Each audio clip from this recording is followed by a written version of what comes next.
I need to emphasise that this task force will deal with three things. The first is the response to the Auditor-General's concerns, his findings and recommendations. The second thing is how we, in partnership with the Aboriginal community, how we improve employment opportunities for Aboriginal people of New South Wales. That's a second term of reference. And the third term of reference is how we improve educational opportunities for Aboriginal people in New South Wales. Now, this is a deliberate emphasis on the aspirational aspects of what we need to address.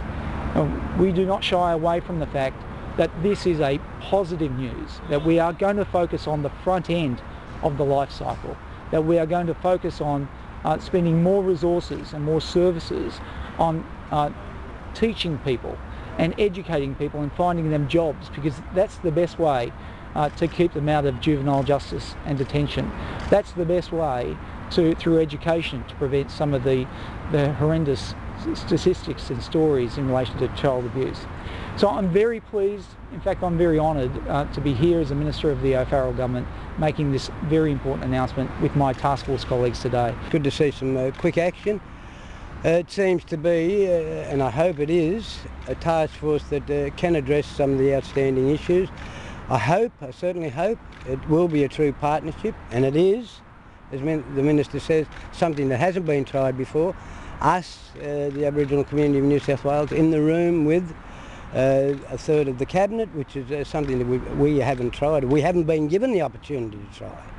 So I'm certainly grateful to the Minister and his Cabinet compatriots, but I'm pretty sure that we can make it work. But it is called a task force, and it's a hard task ahead of all of us, and the terms of reference are pretty simple, so let's get our heads around the simple things first. I think their focus on the notion of doing things that are based on evidence also signals that they're serious about the task. So I think the government should be congratulated for it, and I think we'll find that people around the countryside will get behind the move.